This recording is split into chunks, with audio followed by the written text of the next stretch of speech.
It's the representation and reflection of the society by the actor and actress through the theatre. বাস্তব জীবনের প্রতি ইচ্ছেকে অত্যন্ত সুন্দরভাবে মঞ্চস্থ করাই সমস্ত শিল্পী কলা কুশলীদের একমাত্র লক্ষ্য এবং উদ্দেশ্য। সেই লক্ষ্য উদ্দেশ্যকে সামনে রেখেই আমাদের আজকের নিবেদন। মনে একই বৃত্তের দুটি কুসুম, হিন্দু মুসলমান, মুসলিম যার নয়নমণি, হিন্দু তাহার প্রাণ। আসুন আমরা সবাই মিলে জাতি ধর্ম বর্ণ গোত্র নির্বিশেষে হিংসা বিদ্বেষ হানাহানি ভুলে মানব জাতির শ্রেষ্ঠ ধর্ম মানব ধর্মকে অবলম্বন করে কাঁধে কাঁধ মিলে হাতে হাত রেখে বাংলার চিরাচরিত ঐতিহ্য, বাংলার কৃষ্টি কালচার, বাংলার সংস্কৃতি ধারক বাহক এই যাত্রাপালাকে এগিয়ে নিয়ে যায় সফলতার শীর্ষে। অশ্লীলতা নামক বর্বরতা থেকে ছিনিয়ে এনে তাকে ফিরিয়ে দিতে আর সেই চিরচেনা রূপ যা মানুষকে আজও কাঁদায়, আজও হাসায়, আজও মানুষকে আকৃষ্ট করে। চলুন উপভোগ রজনীর নিবেদন। ওপার বাংলার প্রখ্যাত নটনাট্যকার বাবু নির্মল মুখোপাধ্যায় বিরচিত, এপার বাংলার সুবিজ্ঞ স্বনামধন্য নাট্য পরিচালক সুপারস্টার গায়ক নায়ক কুমার দেব পরিচালিত এবং অভিনীত বাংলাদেশের ৬৮,০০০ গ্রাম বাংলার সারা জাগানো অভিনেতা ভদ্রকান্ত সরকার, শক্তিমান সুদর্শন অভিনেতা বিকাশ কুমার রায় এবং যাত্রা জগতের অনন্য সৃষ্টিকার অভিনেত্রী মুক্তি রানী চক্রবর্তী অভিনীত আমাদের রজনীর নিবেদন মমতাময়ী মা। হ্যাঁ সম্মানিত সুধী, যার শ্রেষ্ঠ অভিনয় করেছে বর্তমান সময়ের সুপারস্টার গায়ক নায়ক কুমার দেবু।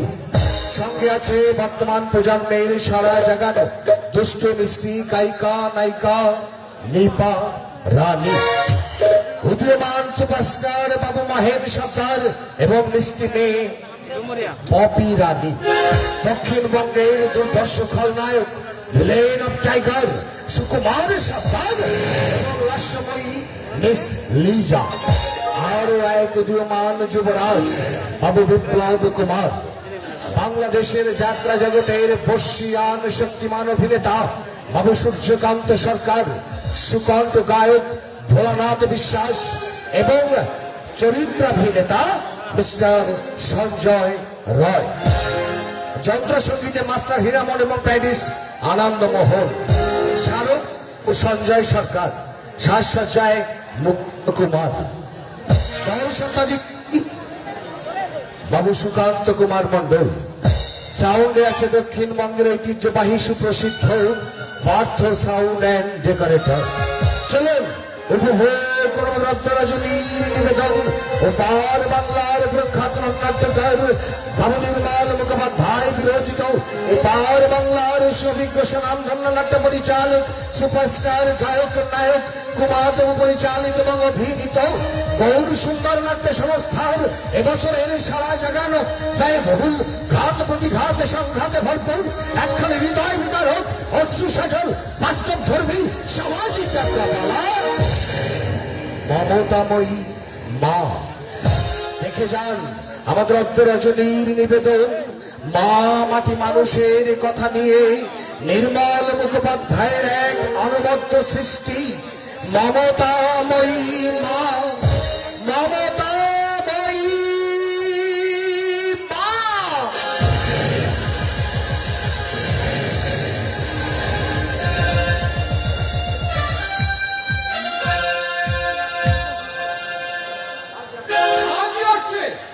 কি সর্বনাশ!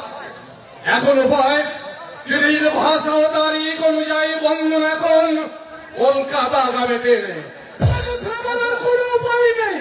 শেষে আমার মুখোমুখি তাহলে কি করে আমি তাকে বলবো? বন্দনা, তোমাকে বিয়ে করে আমার পক্ষে অসম্ভব। এ বলা ছাড়া আমার আর কি উপায় আছে বলো? সুকান্ত, আরে কি রে, তুই ভাবছিস এত? তোর তো বসন্ত ডাকতে জানে আমরা হরিত সময়ে সাপ কেন? আমি তো চিন্তায় পড়ে গেছি বিবাহে। চিন্তা করে আর কয়েকটা দিন পর বুঝতে পারলেই তো প্রেয়সীর মুখ দেখবি।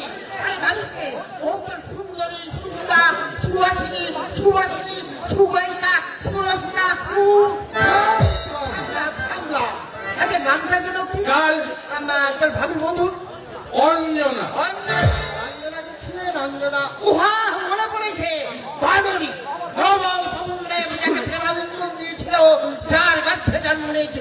হনুমান অবশ্য বলি ভবিষ্যে তোদের পুত্র হনুমানের মতো বীর হবে।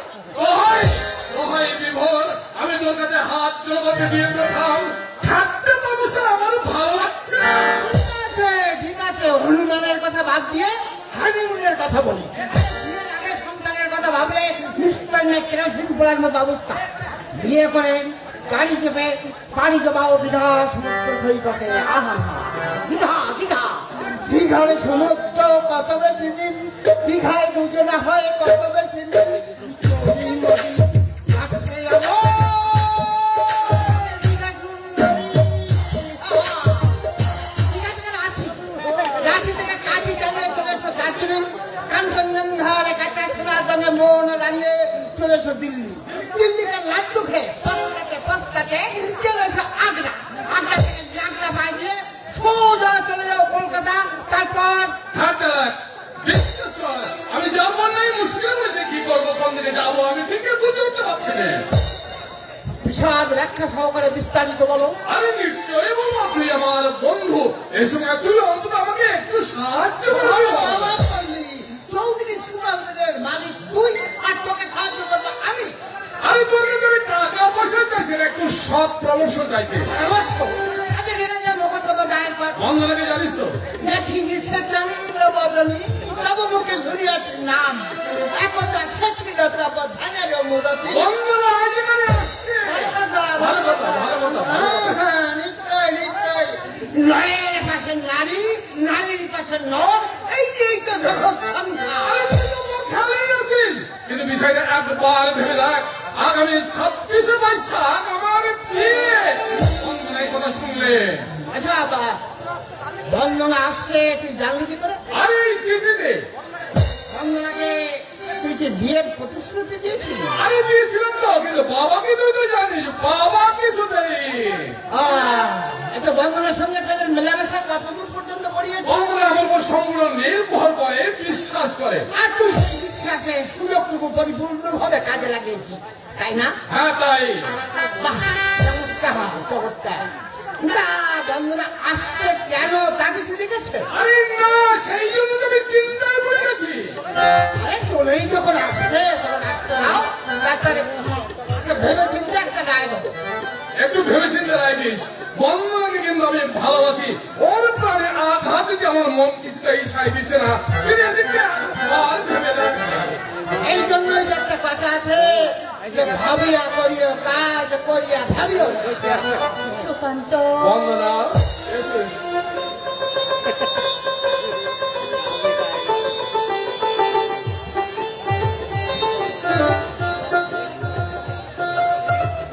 ইনি আমার বন্ধু বিভোর। ওর মুখে আমি আপনার কথা অনেকবার শুনেছি।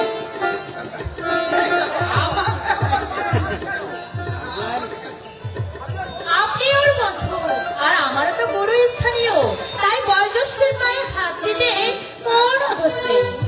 চমৎকার। বন্দনা তুমি হঠাৎ চলে এলে। কেন, আমার চিঠি তুমি পাওনি? বেশ কয়েকখানা চিঠি তো আমি তোমাকে লিখেছি। হ্যাঁ লিখেছো, কিন্তু চলে আসার কারণ তো কিছুই লিখো নেই। না এসে আর যে কোনো উপায় ছিল না সুকান্ত। না মানে ইনি বিভোর, তুই একটু আমার ঘরে গিয়ে বল। আচ্ছা এবার বলো তো কি ব্যাপার? বলবো বলেই তো আমি ঊর্ধ্বশ্বাসে তোমার কাছে ছুটে এসেছি।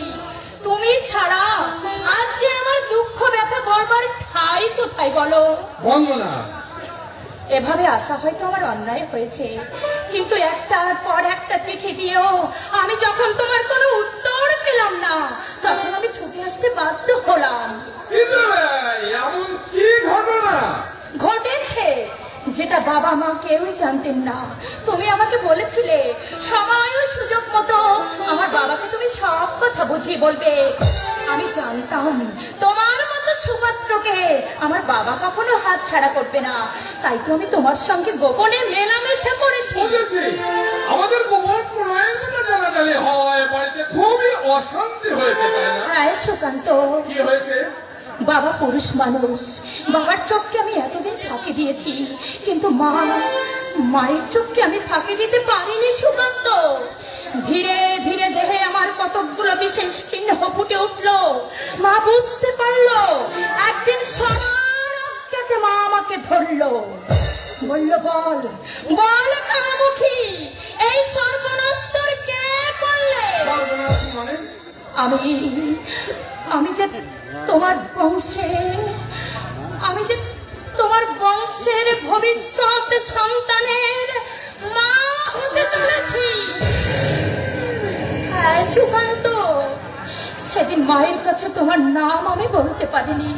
তোমাকে ছোট করতে আমার যে মনে চাইল না সুকান্ত, কিন্তু কিন্তু কথাটা বাবার কানে যেতেই বাবা আমাকে দৌড় দৌড় করে বাড়ি থেকে তাড়িয়ে দিল। তারপরে? তারপর আর কি, তারপর পাশের গ্রামে এক মাসির বাড়িতে আমি আশ্রয় নিলাম। কিন্তু কিন্তু সেখানেও নিরুদ্বিগ্নে আমি থাকতে পারলাম না সুকান্ত। ওই মাসির ছেলেটি মাতাল, আমার উপর তার কুদৃষ্টি পড়লো। ওসব কথা থাক, এখন তুমি কি করবে? আমি আর কি করবো সুকান্ত, যা করবার তো তুমিই করবে। বন্দনা, বলছিলাম যে মানে আমার আজ যার আসলে নার্সিং হোমে আমি ফোন করে দিচ্ছি, তুমি একটা ট্যাক্সি করে তাড়াতাড়ি সেখানে চলে যাও। তুমি কি বলছো সুকান্ত? তুমি কি বলছো? এই নিষ্পাপ শিশু আমাদের অপরাধের বলি হবে কেন? এছাড়া কোনো উপায় নেই বন্দনা।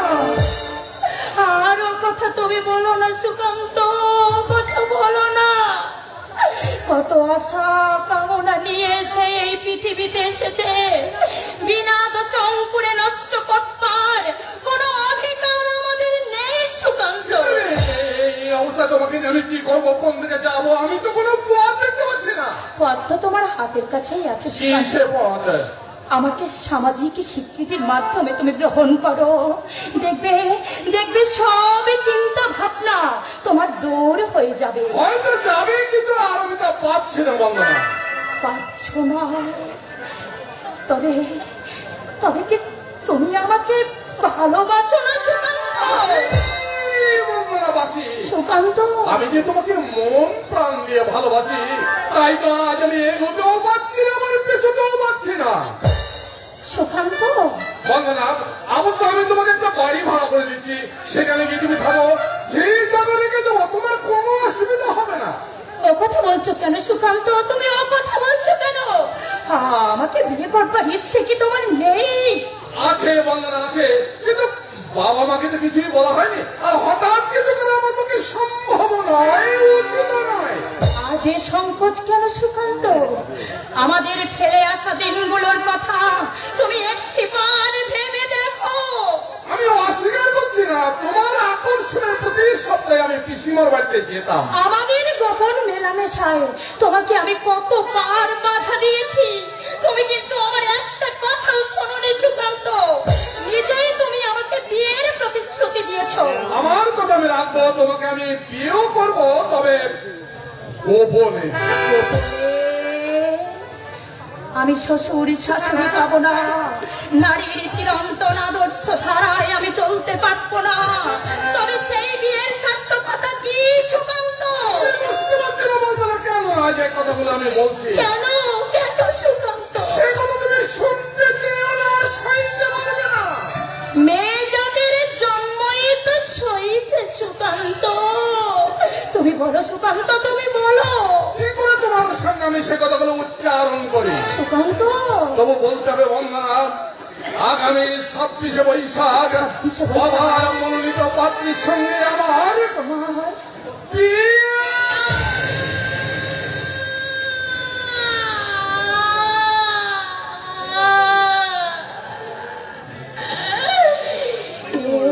তুমি কি বললে সুকান্ত?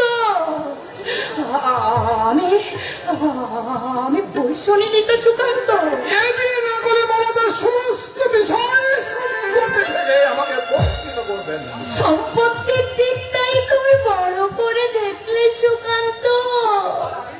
আর আমি আমার জীবনের স্বপ্ন, আশা, কামনা, আমার ন্যায্য দাবি বুঝি তোমার কাছে কিছু নয় সুকান্ত। আমি নিরুপায় বন্দনা। ও কথা না বলে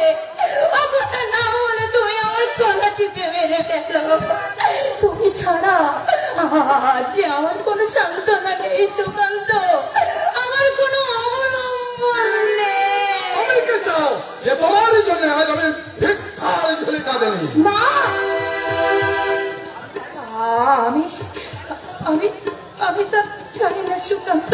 তাহলে তুমি আমার কথা মতো কাজ করো, তোমার প্রতি আমি অবিচার করবো না বললা।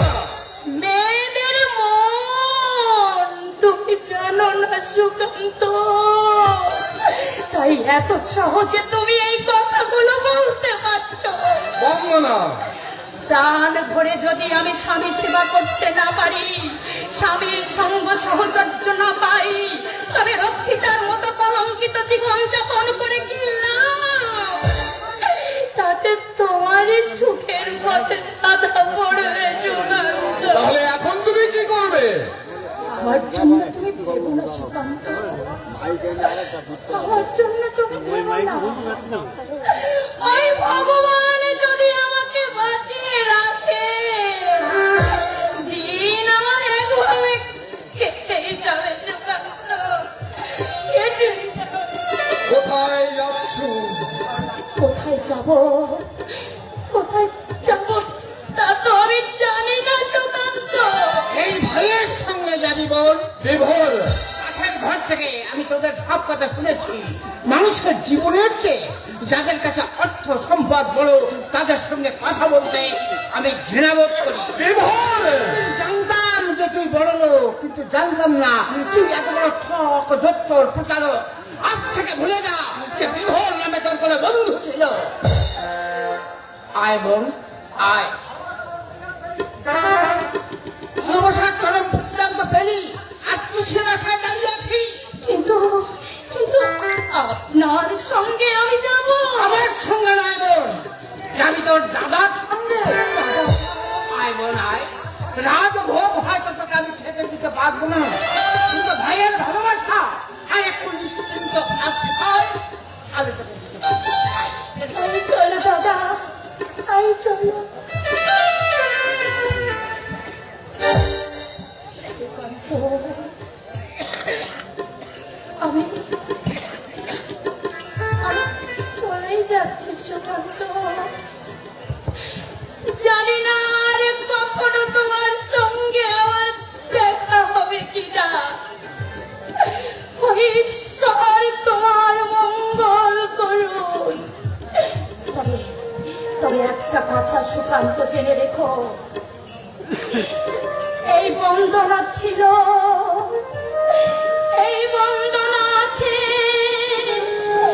এই বন্দনা সারা জীবন থাকবে।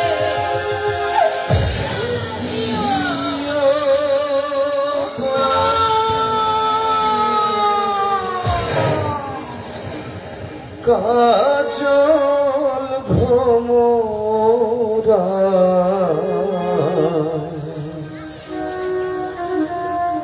কোন দিন শিবা ফিরা কইয়া যাও, কইয়া যাও রে। ও কি বন্ধু কাজল ভ্রমরা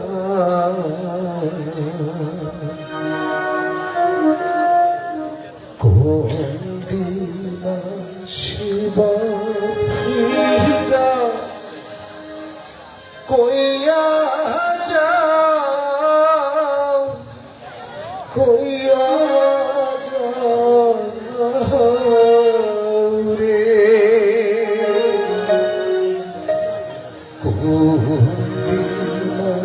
শিবা ফিরা কইয়া যাও, কইয়া যাও রে। বন্দনা, বন্দনা, বন্দনা।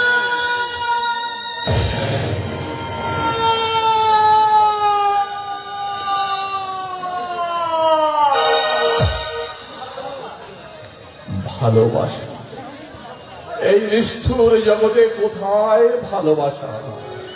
ভালোবেসেছ কি আঘাত পেয়েছ? সংসার আশা কামনা মায়া মরিচিকার মতো মুহূর্তে মিলিয়ে যাবে।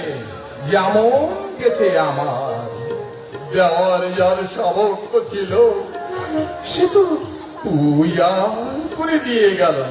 কিন্তু আমি তাদেরকে ছেড়ে দিতে পারলাম না। আমি যে তাকে বঞ্চিত করে ফিরিয়ে দিলাম। আমি যে তাকে বঞ্চিত করে ফিরিয়ে দিলাম।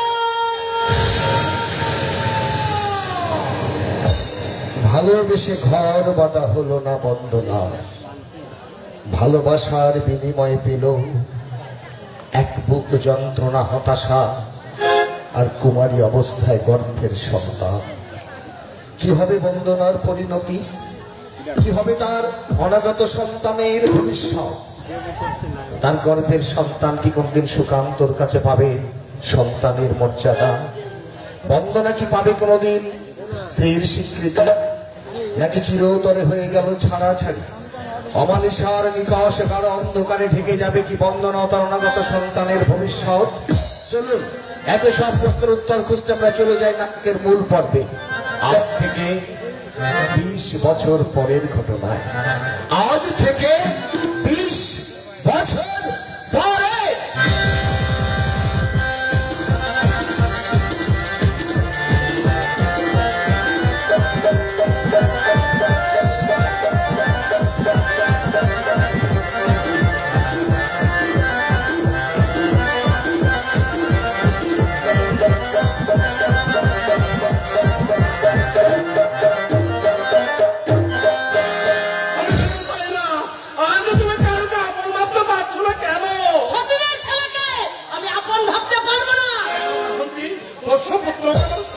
ভালোবাসে তোমার প্রতি কারোর ভক্তি শ্রদ্ধা এতটুকু কম নয়। ওই ভানু তবুও মাঝে মধ্যে তোমাকে ছোট বড় কথা বলে, কিন্তু কানু তো কখনো তোমার প্রাণে আঘাত দিয়ে কথা বলে না।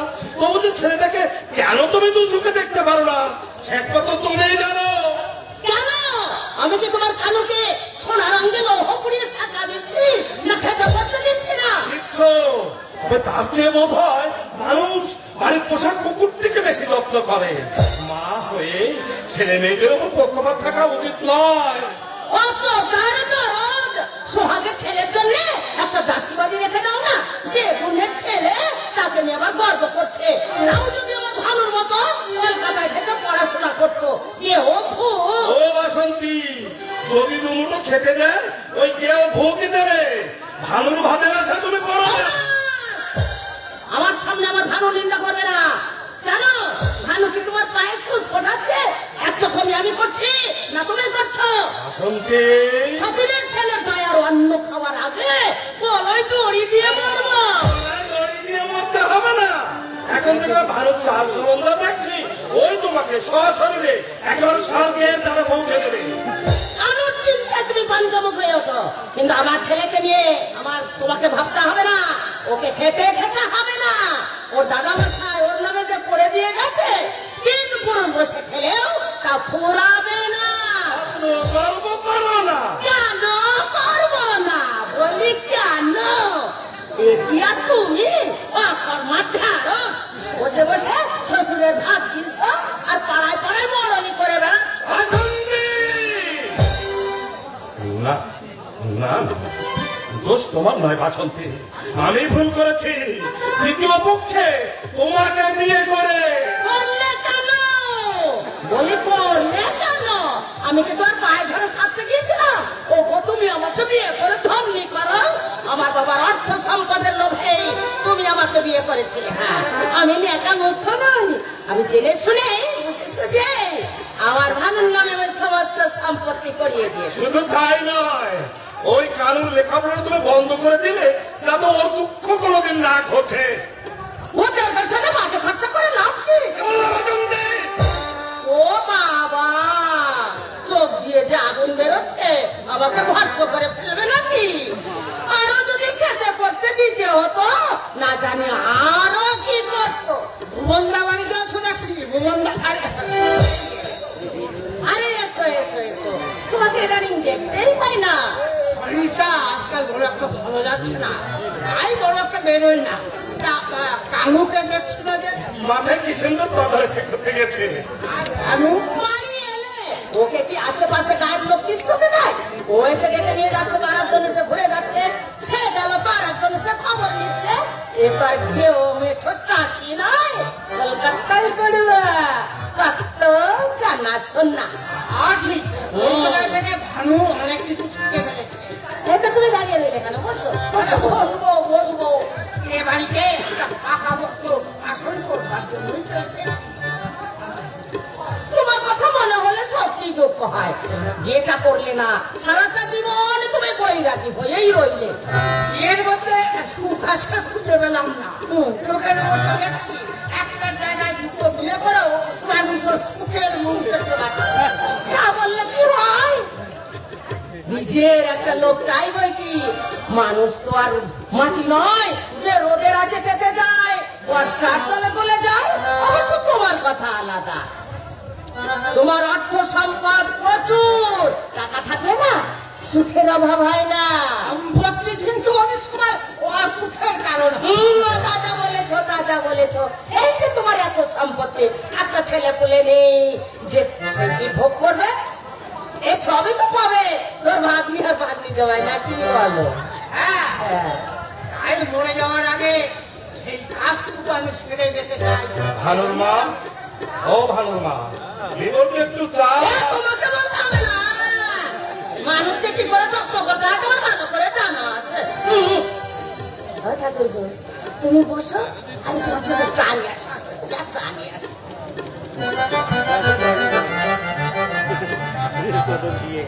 বিয়ে না করে তুমি মহাপুণ্যের কাজ করেছো বিভোর।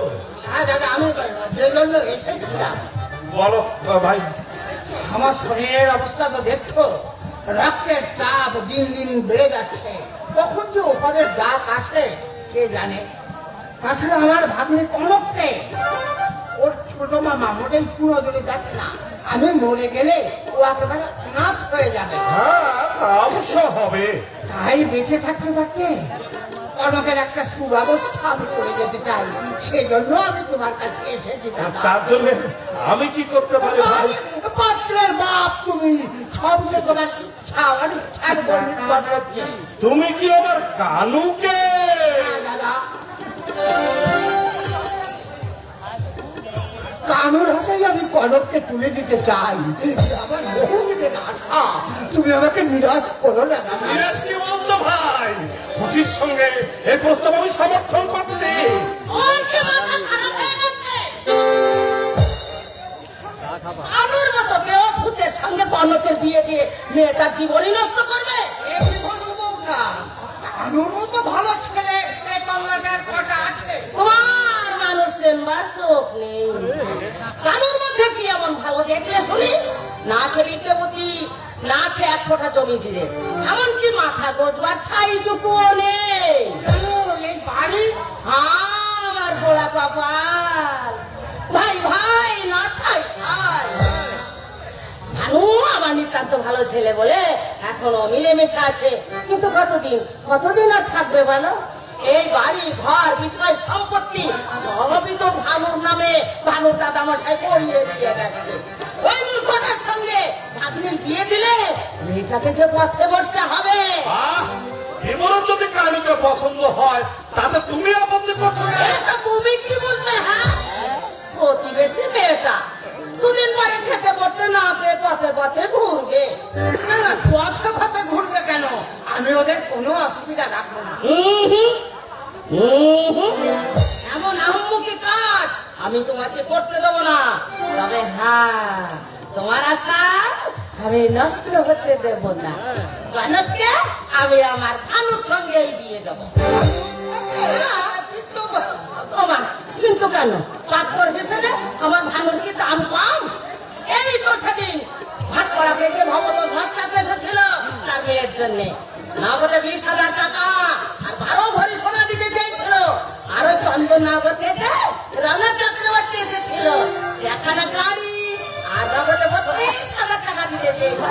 আর এই যে শ্যামনগর থেকে শ্যামচাঁদ এসেছিল।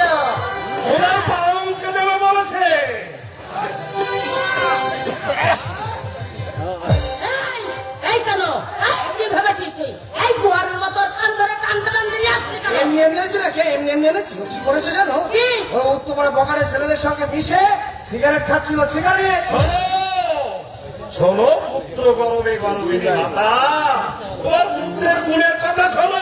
তুমি শোনো, ভানুর দোষ পেলে তো তুমি আনন্দ আটকানো হয়েও। আরো বলবে ওই ভানু, ভানু শুধু তোমার একারই ছেলে। সিগারেট খাচ্ছিল, তা মুখে তুই কথা বলতে পারলি না? বর্ষের ছেলের কানে হাত দিলি কোন সাহসে? এই ভানু আমার নিতান্ত ভালো ছেলে, তাই তোকে কিছু বলেনি। এবার যদি তোর কানে হাত দিত, মানুষটা কোথায় থাকতো শুনি? বারে, আমি ওর বড় ভাই না, তো অন্যায় করলে আমি বুঝি শাসন করবো না? আমি কোথায় সবার কাছে বুক ফুলিয়ে বলে বেড়াই যে আমার ভাই ভানুর মতো ভাই কারো হয় না, কলকাতায় থেকে পড়ে, কত বিদ্যে বুদ্ধি। আর ও কিনা এই বয়সে সিগারেট খাওয়া শিখেছে। মিথ্যে কথা, দাদার কথা তুমি বিশ্বাস করো না। মা খবরদার, মা বাবার সামনে দাঁড়িয়ে মিথ্যে কথা বলবি না। এই ওই মন্দিরে মাটির তৈরি দেবদেবীর চেয়ে মা বাবার আসন যে অনেক উপরে, সেটা জানিস? সেই তাদের সামনে মিথ্যে বললে মহা পাপ হয় রে। মিথ্যে আমি বলছি না। তুমি আমার হাতে সিগারেট দেখেছো? এই হাতে না দেখলে তোর মুখ দিয়ে তো আমরা তো দেখেছি। ও, এখন ওর পকেটে সিগারেটের প্যাকেট আছে, তুমি দেখো। ভদ্র সমাজে মিশতে গেলে মানুষকে তুই একটা সিগারেট অফার করতে হয়, তা জানো? সেই জন্যই আমি রেখেছি। হ্যাঁ, ঠিক আছে। এই কলকাতার চাল চলন তুই কি বুঝবি? ও, তা তোমাদের এই কলকাতার চাল চলনের মধ্যে বুঝি ঝান্ডিও পড়ে? ছান্দি? ছান্দি আবার কি? জুয়া মা, জুয়া। ওর কাছে বেশি টাকা পয়সা পয়সা দিও না, ও কিন্তু কলকাতায় থেকে ভয়ঙ্কর জুয়া খেলা শিখেছে বলে। জুয়া? ওর মতো সর্বনেশে জিনিস তো আর নেই। মিথ্যে কথা মা, মিথ্যে কথা। জুয়া কাকে বলে আমি জানি না। মিথ্যে কথা। এই সেদিনে দত্তদের ভাবা শিব মন্দিরে কি করছিলি তো? আমরা ক বন্ধু মিলে গল্প করছিলাম। আমরা কাবন্ধ বলে গল্প করছিলাম। গল্প করতে বুঝি ঝান্ডির কুটি লাগে। নিত্যে আমি সেদিনে তপনকে ধরে ঠেঙালাম। আহ বাবা, তুমি তপনকে মারতে গেলি কেন? আরে মারবো না, আমার ভাইয়ের নামে কেউ জুয়া খেলার বদনাম দেবে আর আমি তাই দাঁড়িয়ে দাঁড়িয়ে সহ্য করবো নাকি? হ্যাঁ, তবে হ্যাঁ ভানু, আর যদি কোনোদিন তোর বেহাপনা দেখি, মেরে তোর হাড় ভেঙে দেবো। মা, হ্যাঁ, তা তো দিবি। তা দিবি না। কেন কেন প্রকার ওকে হেনস্থা করতে পারলেই তো তোর আনন্দ। নিজের ভাই হলে কি আর পারতিস? ও যে তোর সৎ ভাই। ওমা, মাগো, এমন হিংসের কথা বলে ভাইয়ের থেকে ভাইকে পর করে দিও না মা। ওমা, দুই মায়ের পেটে জন্মালেও বাবা তো একজন। কানু ঠিক কথাই বলেছে। ভানুকে এভাবে প্রশ্রয় দেওয়া ঠিক নয়। তাছাড়া এক ভাইয়ের সামনে অন্য ভাইকে ছোট করে কথা বললে তাকে হিংসার আগুন ছড়িয়ে পড়ে। বাবা ভানু, বহু ভাগ্যে এমন দাদা পেয়েছো, ওর কানে কখনো আঘাত দিও না। কাকে কি বলছো বিভোর? জীবন ভর ধুলো, ময়লার ময়লা যায় না। ইস, এত বড় কথা তুমি আমাকে বলতে পারলে? ঠিক আছে, ঠিক আছে। আমি যখন খারাপ, তখন একেবারে খারাপ হয়ে যাব। আজ থেকে তোমার ওই সোনার চাঁদ ছেলে রান্না আমার হাড়িতে হবে না। ওমা, আজ না কাল তো হবে নাকি? ওই একটা দিন তো কোনো মতে না খেয়ে চালিয়ে দেবো। আবার এমন কথা বলতে নেই বৌঠান। মা হবে সাতবংশ ধরিত্রীর মতো, তবেই তো মা নাম সার্থক হবে। মা, মা, আবার আমার না খুব খিদে পেয়েছে। চান করে আয় বাবা, চান করে আয়।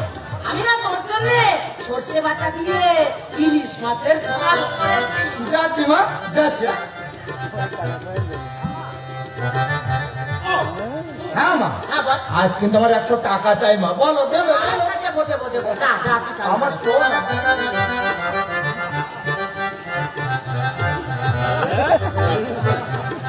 ছেলেটা খেটে খুটে এসেছে, ওকে তো একটু খেতে দাও বাসন্তী। আমার খবর সামনে আর খুঁচিয়ে খুঁচিয়ে রক্ত ঝরিও না। কারণ মুখের দিকে তুমি চেয়ে দেখো, কত অভিমান নিয়ে দাঁড়িয়ে আছে ছেলেটা। সামনের মতো দাঁড়িয়ে থাকতে তো বলেছে।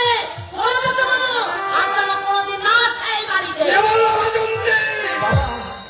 ও বাবা, আমার জন্য ভাবছো কেন বাবা?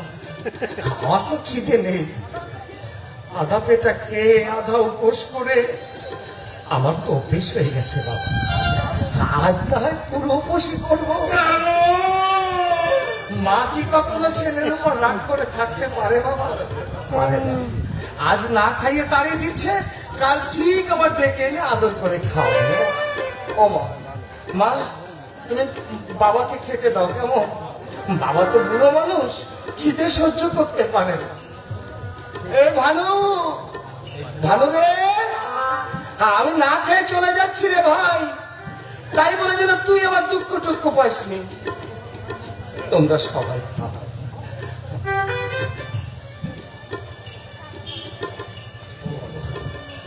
আমার জন্য ভাবছো কেন? আমার যদি খুব খিদে পায়, আমি ওই পাশের বাড়ি গিয়ে কল চেপে বেশ খানিকটা জল খেয়ে দেবে। ও মা, আমার জন্য ভেবো না কেমন? আমাকে খেতে দিতে হবে না, তুমি বাবাকে খেতে দাও। তোমরা সবাই খাও।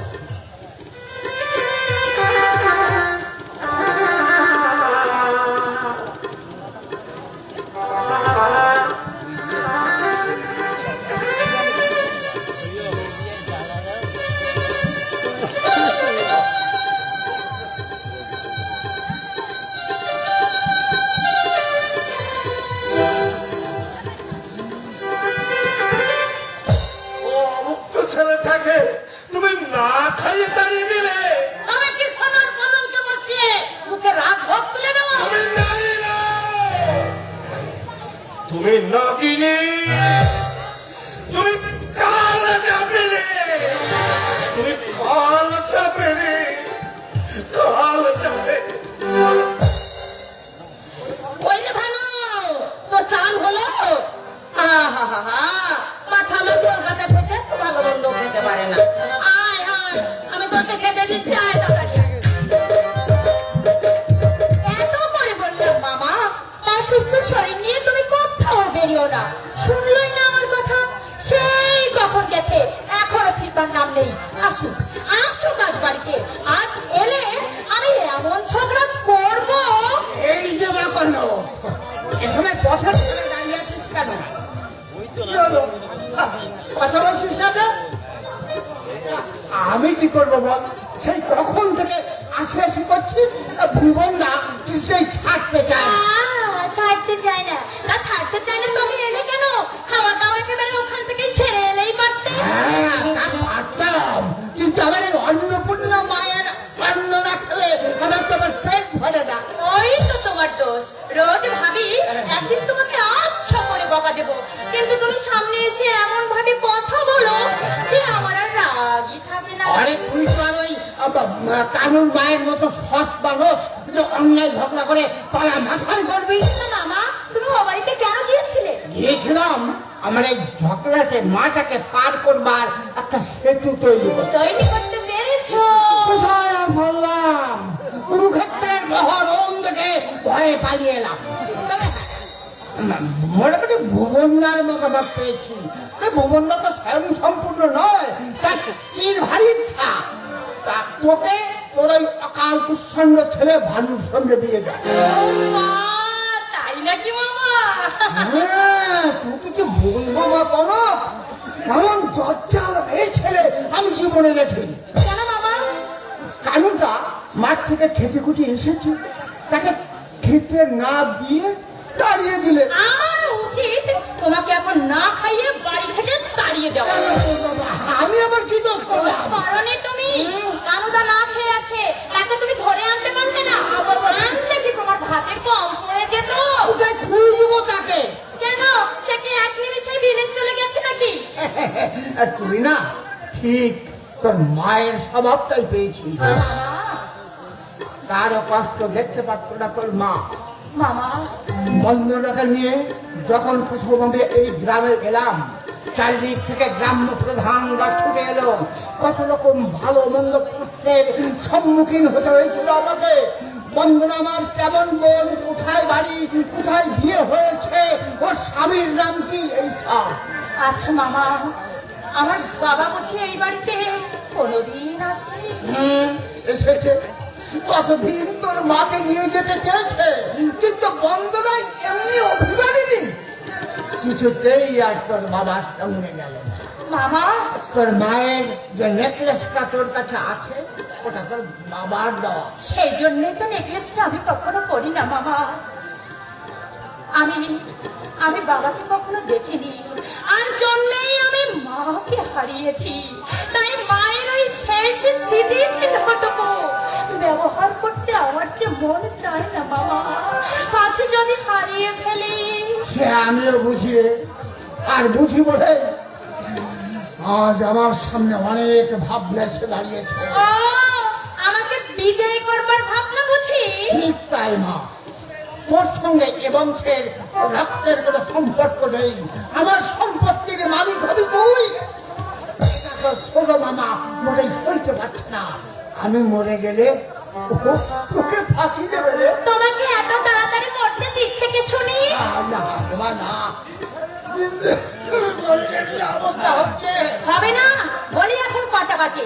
এমনি ভাবে শরীরের অনিয়ম পড়লে তো ওই জমবে দ্বারা মরতে দেরি হবে না। আমার একটা কথা বলিস না, আস্তে আস্তে একেবারে আপনাকে খিল ধরে যায়। আর তোমার কাণ্ড কারখানা দেখে রাগে আমার ব্রহ্মতল গরম হয়ে যায়। ঠিক আছে ঠিক আছে ঠিক আছে, তোর ভাগ করার আগেই দেখবি আমার প্ল্যান হয়ে গেছে।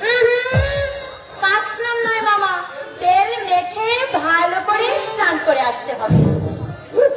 এত সাধারণ মানুষ কি চলতে পারে? ঠিক আছে কেউ পারি না। এই যে মামা, এই মামা আমার আপন কেউ নেই।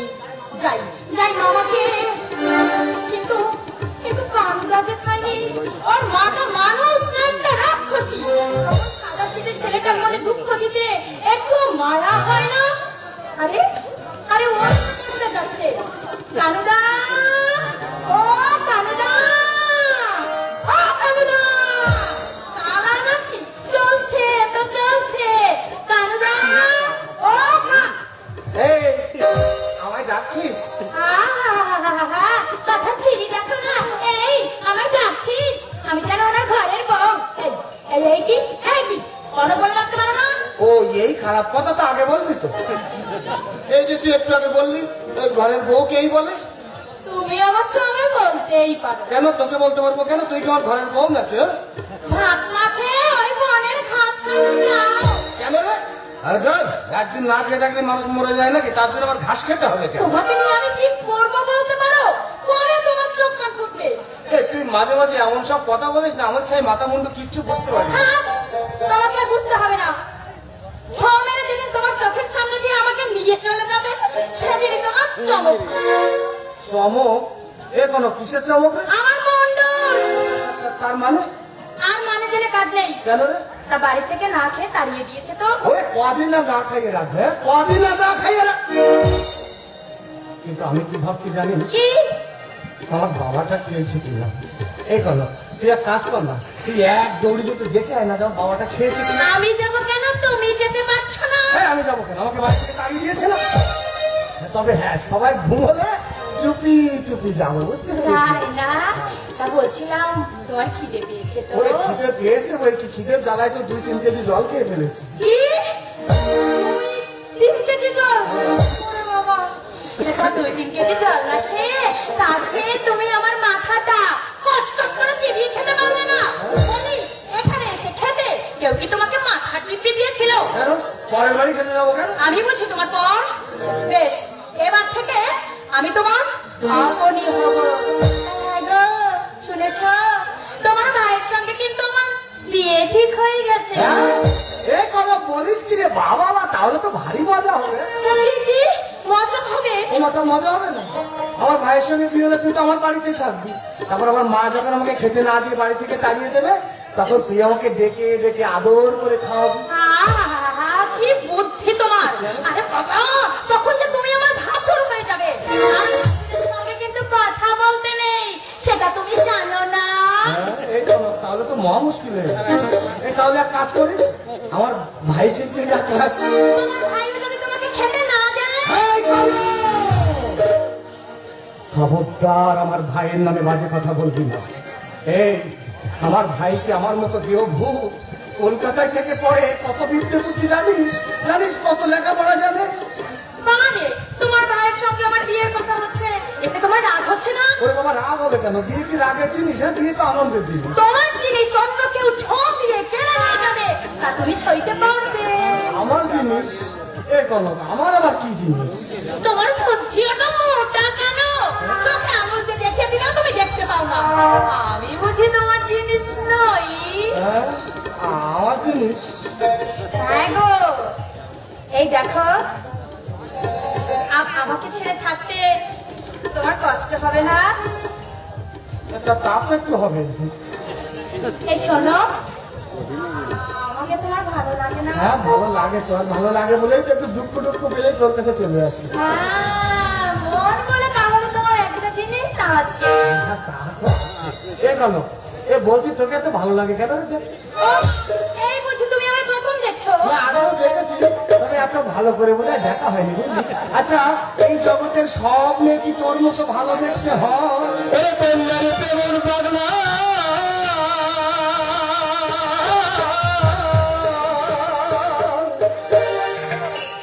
ওরে পরারে চইলা যায়, ওরে তোরে লইয়া ডুবরে কইরা ওই অকুল দহরিয়া কহিলা অকুল দহরিয়া কইরা রূপে মোহন বাংলা পরার জইলা যায়, ওরে লইয়া ডুবরে কইরা অকুল দহরিয়ায় কহিলা অকুল দহরিয়ায়।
আমায় সাইরা দিলি যখন করে মনে পড়ে মহারা নামা ঘরে, যখন করে মনে পড়ে মহারা নামা ঘরে, তোমার কপালে চৌকন্দ সাগর বাংলা দোলা যায়, কহিলা বাংলা দোলা যায়। রে কইলা রূপে মোহন বাংলা পহরার জইলা যায়, তোরে লইয়া ডুবরে কইলা অকুল দহরিয়ায় কহিলা অকুল দহরিয়ায়। ওরে কইলা রূপে মোহন বাংলা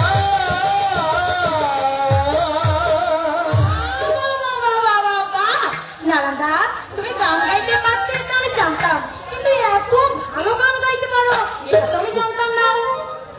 ও ভালো লেগেছে? ওকে জিজ্ঞেস করো না। আরে ও তো একটা মাটির ঢিপি, এটা ওর মাথায় ঢুকবি না। কারণ নাম কেন ইজ্জত বেড়ে গিয়েছে।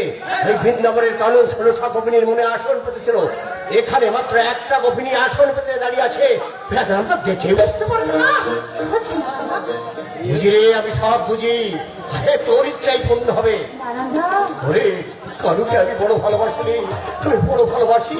বড়ই অভাগা, ওর মনে যেন তুই কোনোদিন কষ্ট দিস নি, কোনোদিন কষ্ট দিস কি রে, মাঠে যাবি তো? হ্যাঁ যাবো, ওই 25 বিঘেটা এখনো নিরানো হয়নি। না পরে যাবে, আগে হাত মুখ ধুয়ে এসে যাও। এ নারায়ণ, কনক বলছে পরে যাবো। আচ্ছা তুই পরে আয়। ওরে কন্যা রূপে মোহন পাগলা মোহনার জইলা যায়। তোরে মহিয়া তোরে কইনা আকুল দহরিয়ায় কহিনা আকুল দহরিয়ায়। ওরে কইনা রূপে মোহন পাগলা। ও হ্যাঁ, কি ওই মানে হাত মুখ ধুতে বললি কেন? মানে ভাবলাম আপনি তুমি কি মাঠে যাবে নাকি? তা আমি ফেলে তোদের হবে তো বুঝি, হোক না হোক সেটা আমি বুঝে নেব। কিন্তু আমার কিন্তু কি, কোনো কিন্তু আমি শুনবো না। মামা বোধহয় চান করে খাওয়ার জন্য বসে আছে। যাও, আর শোনো 2 মিনিটের মধ্যেই কিন্তু আসা চাই। যাবে আর আসবে, কথাটা মনে থাকে যেন। আচ্ছা, যাবে আর আসবে, আসা চাপ একবারে হুকুম। কিন্তু বাবাটা এখনো খেয়েছে কিনা তা তো জানতে পারলাম না। ভগবান, ও ভগবান, ভগবান গো, আমার মাকে একটু ভালো বুদ্ধি দাও না ঠাকুর। আমার বাবাটা বুড়ো হয়ে গেছে তো তাই বলছি, না হলে বলতাম না ঠাকুর, না হলে বলতাম না। কিরে কানু, কেমন আছিস? আরে এ মৃণাল, কবে এলি? আরে এই তো একটা ট্রেনে নামলাম। এই বাবারা সব ভালো আছে? হ্যাঁ তা তো ভালো আছে, তা তুই কেমন আছিস? এই ভালো ভালো। ও তো থাকবি তো কদিন? আরে থাকবো থাকবো, এখানে থেকে মানুষ হয়েছি। জানিস কলকাতায় আমার মন বসে না। একদম ঠিক কথা বলেছিস ভাই, আমার না এই গ্রাম ছেড়ে কোথাও যেতে ইচ্ছে করে না। আচ্ছা মৃণাল, এ তুই তো কলকাতায় থেকে পড়িস, অনেক বড় কলেজে পড়েছিস, আমাকে একটা কথা বলতে পারিস? হ্যাঁ বল বল। এ মানুষ কখনো জিনিস হয়? তার মানে? না মানে ওই যে বিবর কাকার ভাগ্নি, ও বলে গেল ও নাকি আমার জিনিস। আচ্ছা কি আজগুবি কথা বল দেখি। বিবর বাবুর ভাগ্নে হ্যাঁ। বয়স কমে তা তো বয়স না। তাহলে হয়েছে। কি হয়েছে? আরে প্রেম প্রেম, মেয়ে তোকে ভালোবাসে। আচ্ছা, আমাকে একটা ভালোবাসে না। এই আচ্ছা চলি, তুই যাস। আচ্ছা আচ্ছা, ও হ্যাঁ ভালো কথা শোন, কালে কাঞ্চননগর বিলে বড় বড় মাছ ধরাবে বুঝলি, তোকে বড় দেখে গোটা বেশি দিয়ে আসবো কোন। আরে আচ্ছা আচ্ছা, তো যাইস সে, তুই তাই করিস। এই যাস কিন্তু। এ বাবু, ওরা তোর ভাগ করা হলো, মাঠে যে কিসের না ফাঁকি দিচ্ছে রে। এই কনক! ও কাকে বলে, চোখে আঙুল দিয়ে দেখে দিলেও লোকটা দেখতে পায় না। আশ্চর্য, মেয়েরা কি সব মুখ ফুটে বলতে পারে নাকি? ভাবে ভঙ্গিতে সবকিছু বুঝে নিতে হয়। মানুষের বয়স বাড়ার সঙ্গে সঙ্গে চেতনার কতকগুলো বিশেষ ভাবে হৃদয় হয়, ওই মানুষটার তাও হয় না। মামা আবার ওর সঙ্গে আমার সংসারের ঘানি জুড়ে দিতে চাইছে। আমার জড় পদার্থকে নিয়ে আমি যে কি করি তা একমাত্রই ভগবানই জানে। কে? জ্যাঠামশাই আপনি? মা, তুমি আমার কানুকে দেখেছো মা? কেন জ্যাঠামশাই, এই সময় আপনি কানুটাকে খুঁজতে বেরিয়েছেন কেন? আর বলো না মা, সবই আমার পড়া কপাল। তৃতীয় পক্ষে বিয়ে করে কি বোকামি আমি করেছে মা। জ্যাঠামশাই, মুখের বিষে আমার এই ছেলেটাকে এক দণ্ড তিষ্ঠতে দেয় না। ওই ভালো তার সর্বস্ব, আর আমার কানু আস্তে করে জঞ্জাল। জ্যাঠামশাই, আজ দুপুরে আমার এই ছেলেটাকে না খাইয়ে বাড়ি থেকে তাড়িয়ে দিয়েছে। জানে না ছেলেটা আমার না খেয়ে কোথায় টই টই করে ঘুরছে। আপনি কানুটাকে নিয়ে ভাববেন না জ্যাঠামশাই, কানুটাকে আমি নিজের হাতেই খাইয়ে দিয়েছি। হ্যাঁ জ্যাঠামশাই। বেশ করেছ মা, তুমি বেশ করেছ। ও মা, ওই ছেলেটার জন্য আমার যে কত ভাবনা আমি কাউকে বলে বোঝাতে পারি না। ভালোর মায়ের জন্য ওই ছেলেটার সঙ্গে আমি প্রাণ খুলে দুটো কথাও বলতে পারি না। আমি মরে গেলে জ্যাঠামশাই, আমার ওই ছেলেটার যে কি গতি হবে আমি শুধু দিন রাত তাই ভাবি মা। শুধু ভাবলেই তো চলবে না জ্যাঠামশাই, একটা কিছু ব্যবস্থা তো আপনাকেই করতে হবে। ওর ভারটা আমি যদি তোমার হাতে তুলে দিয়ে যেতে পারতাম আমি নিশ্চিন্ত হতাম মা। জানে না সে আশা ভগবান আমায় মুক্ত করবে কিনা। জ্যাঠাইমা বুঝি কানুদাকে খুব অযত্ন করে। অযত্ন? ওদের থাকা খাওয়ার ব্যবস্থা যদি তুমি দেখো তাহলে তোমার চোখ ফুটে বেরিয়ে আসবে। জ্যাঠামশাই, ওই ভানু খায় চাল ঝোল ভাজা আর কত রকমের মুখরোচকের জিনিস দিয়ে। আর আমার কানুকে শুধু ডাল চচ্চড়ি দিয়ে খেয়ে উঠে চলে যেতে হয়। অথচ জমি জমা সংসারের যাবতীয় যত কাজ সবই কানুদাকেই করতে হয়, তবু তার উপর এত অবিচার কেন?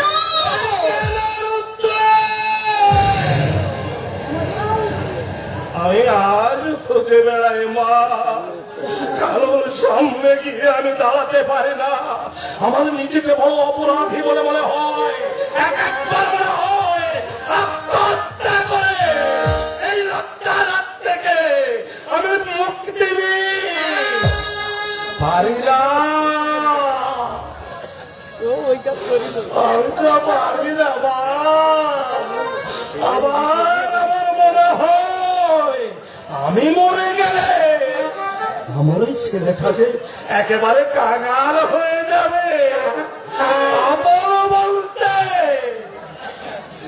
ওদের কেউ থাকবে না মা, ওরা কেউ থাকবে না। থাকবে থাকবে জ্যাঠামশাই, থাকবে। কানুদার অতি আপনজন একজন আছে, তার জন্মই যে হয়েছে ওই কানুদার সেবার জন্যে। তুমি কে? এখানে? আমি তো তোমাকেই খুঁজছি। তাই এই সন্ধ্যেবেলায় একা এই ঘাটের পথে তুমি দাঁড়িয়ে আছো কেন? দরকার নিশ্চয়ই আছে, কিন্তু তুমি আমায় কেন খুঁজছো বলো তো? বাহ! নিজের লোককে খুঁজবো না? নিজের লোক মানে? শোনোনি কিছু? দুদিন পরেই তো তোমার সঙ্গে আমার বিয়ে হবে। ও মা, তাই নাকি? হ্যাঁ, সেই জন্য তোমার সঙ্গে আমি আলাপ করতে এলাম। কি জানো, বিয়ের আগে যদি নরনারী উভয়কে চেনা জানার সুযোগ পায় তাহলে তাদের দাম্পত্য জীবন অনেক সুখের হয়। বাহ, বাহ, বাহ, বাহ, বাহ, বাহ, বাহ, বাহ! মায়ের গৌরবের সন্তানই তুমি বটে। তা কলকাতা থেকে তুমি তো দেখছি খুব সুন্দর শিক্ষা পেয়েছ। এই তো তুমি আমাকে কিছুটা চিনতে পেরেছো। আসলে পুরোনো দিনের রীতি নিয়মে যুগে একদম অচল। এই দেখো না, আগেকার দিনে বাপ মায়েরা মেয়েকে গৌরী দান করত, আর এখন গৌরী কোলে দিয়ে কন্যা দান করছে। আর এটাই হচ্ছে এই বিংশ শতাব্দীর অষ্টাদশকের একটা মডার্ন টেকনিক। ওরে বাবা, ওরে বাবা, আবার ইংরেজিও শিখেছো দেখছি। বাহ বাবা, সত্যি তোমার সঙ্গে আমার বিয়ে হলে না আমি অনেক কিছু শিখতে পারতাম, কিন্তু সে ভাগ্য কি আমার হবে? আলবাত হবে, হবে।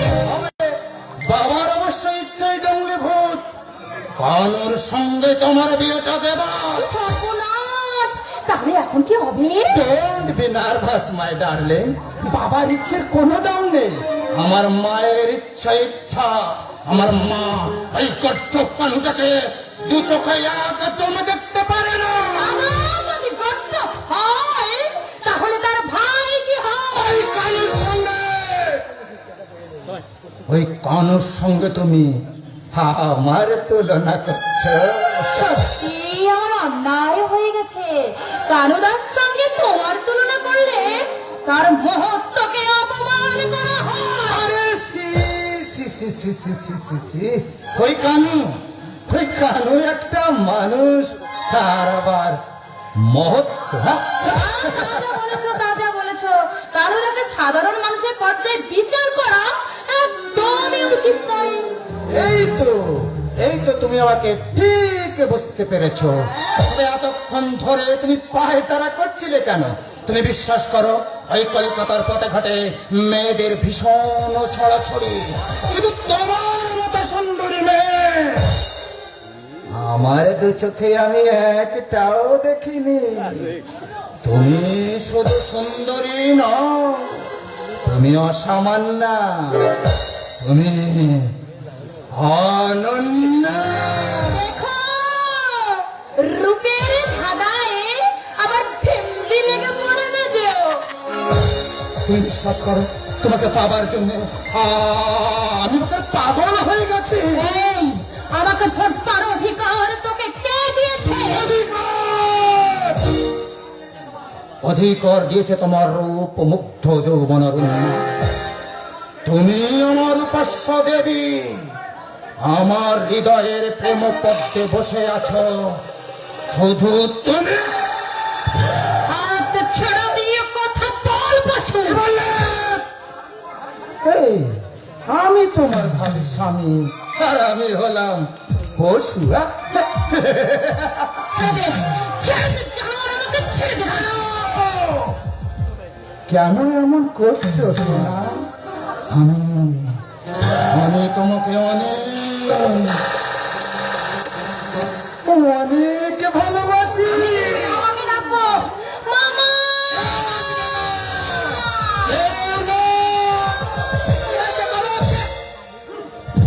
তুমি এসেছো? দেখো না, এই ভর সন্ধ্যেবেলা কেউ কোথাও নেই, আর এই পশুটা আমার হাত ধরে বলছে ও নাকি আমাকে ভালোবাসে। মায়েশ, এমন ছোট লোকই তোর হয়ে গেছিস তুই? আজ তোর হাওয়া মাংস আমি আলাদা করেছ।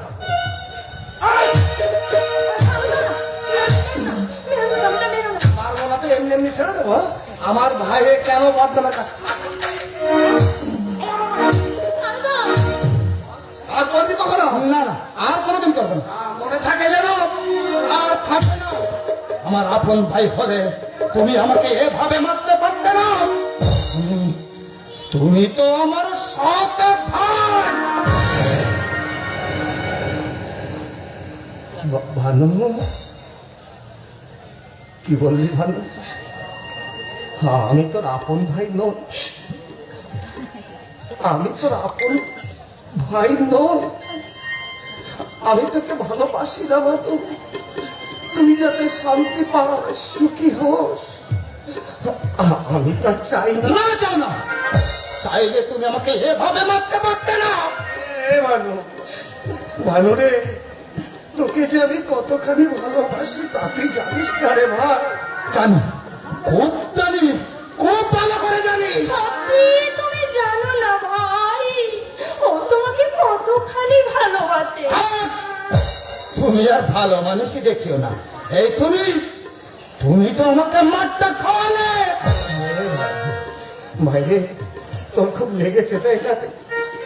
খুব লেগেছে। এই রে ভাই,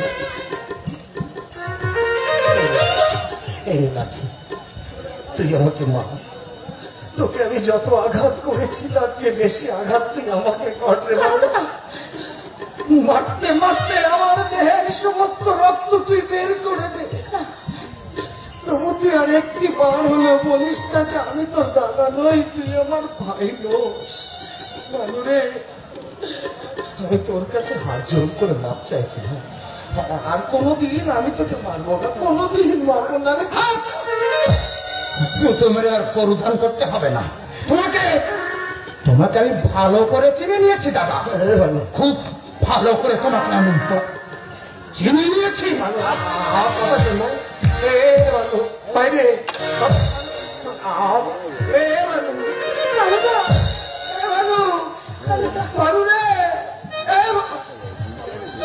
কনক, কনক, আমার ভাইটা আমার পর হয়ে যাবে না। তোমার এই ভক্ত ওরা কেউ বুঝবে না গো। বল না, আমার বাবু আমার পর হয়ে যাবে না। না গো না, পর হবে কেন? তুমি তো অন্যায় কিছু করনি, তুমি অন্যায় দেখে ছোট ভাইকে শাসন করেছো, তুমি তো বড় ভাইয়ের কর্তব্যই পালন করেছো। সব দোষ তোর, বুঝলি? আমার তো তুই ওইভাবে কথাটা না বললে আমি আমার ভাইয়ের গায়ে হাত তুলতে হবে না। বারে তোমার বউকে যদি কেউ অপমান করে তা তুমি সইতে পারবে? বউ? এই আমার বউ কোথায়? হ্যাঁ গো মামা, সেই জন্যই তো আজ জ্যাঠামশাইয়ের কাছে গিয়েছিল। হ্যাঁ, এই কনক, তা তুই যে তখন বললি আমার ভাইয়ের সঙ্গে তোর বিয়ে হবে। আরে বাবা, ও তো তোমাকে রাগাবার জন্য বলেছিলাম। হ্যাঁ, এই কনক, এই সত্যি তুই আমার বউ হবি? ভাবতে তোমার লজ্জা লজ্জা করছি। এই শোনো, আমার না ভাবতে ভীষণ ভালো লাগছে। তোমার সঙ্গে আমার বিয়ে হবে, সারাই বাজবে, আশেপাশে গায়ের লোকজন জড়ো হয়ে আমাদের দুজনকে দেখতে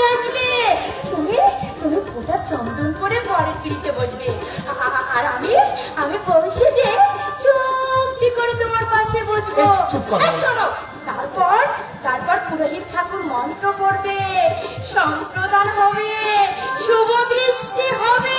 এই চুপ কর, আমার লজ্জা করছে বললে। লজ্জা করছে না? বেশ, তাহলে আমি আর বলছি না। এর পরেরটুকু তাহলে তুমি বলো। হ্যাঁ, তুমি। না বাবা, আমি কিছু বলতে পারবো না, যদি কেউ শুনে শুনি তাহলে। আর এখানে তো কেউ নেই, শুধু তুমি আর আমি।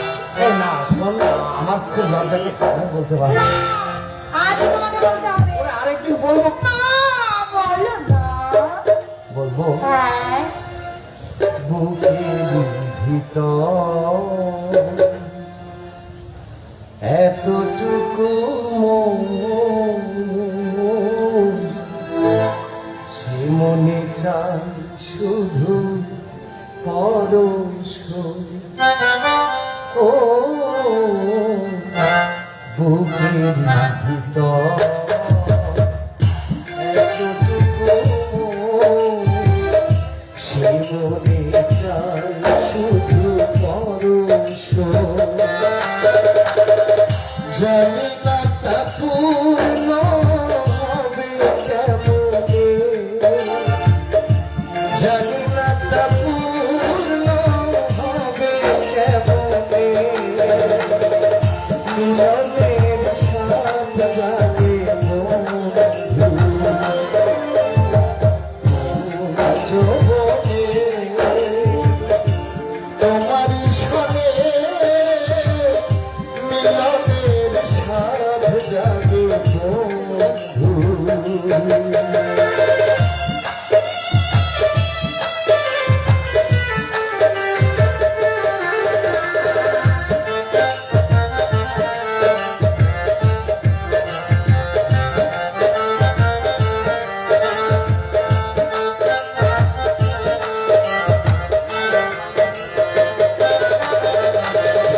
তুমি যে আমার কত সাধনা, সে কথা তুমি যদি বুঝতে, ও তুমি যে আমার কত সাধনা, সে কথা তুমি যদি বুঝতে, দিনগুলো কেটে যায় তোমার স্বপ্নে, দিনগুলো কেটে যায় তোমার স্বপ্নে, মিলনের স্বাদ জাগে বন্ধু, যৌবনে তোমারই সঙ্গে মিলনের স্বাদ জাগে বন্ধু, যৌবনে তোমারই সঙ্গে মিলনের স্বাদ জাগে বন্ধু। কি হলো? থামলে কেন? আজ থাকুন দিন, আমার আসলে লজ্জা করছে, আরেকদিন বলবো। বেশ, তাহলে এর পরেরটুকু আমি বলি। তুমি হ্যাঁ, বলো। এক জনমে ভালোবাসা,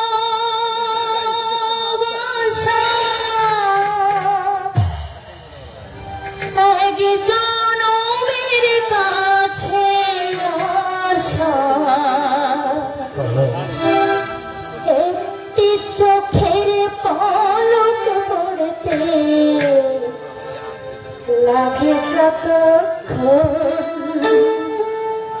তুমি আমার মনে একজন, যাবে এক জনমে ভালোবেসে ধরবে না রে মন, এক জনমের ভালোবাসা, এক জনমের কাছে আসা, এক জনমের ভালোবাসা, এক জনমের কাছে আসা, একটি চোখের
এই জন্য বুঝি তুই আমাকে এত ভালোবাসিস, তাই না?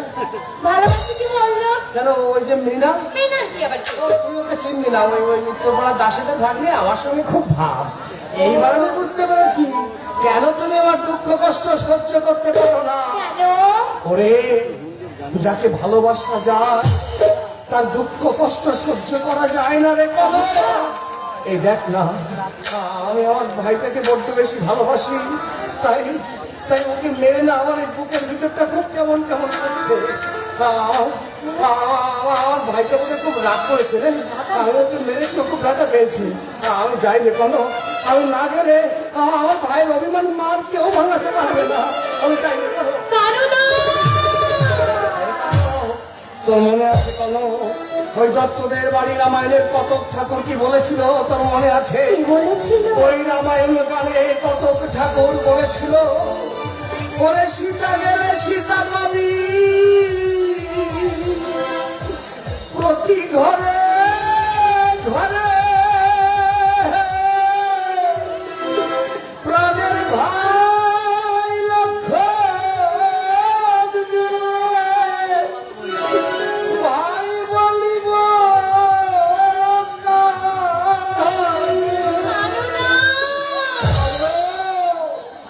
আমার ভাইটা যদি আমার পর হয়ে যায়, আমি কাকে ভাই বলবো রে? আরে আমার ভানুটাকে আমি কোনোদিন পর হতে দেব না, কোনো কিছুর বিনিময়ে ওকে আমি পর হতে দেব না রে। আমার এই বুকের সমস্ত ভালোবাসা দিয়ে আমার ভানুকে আমার এই বুকটার মধ্যে বেঁধে রাখবো রে কোনো। ও পর হয়ে গেলে আমি সে বাঁচবো না।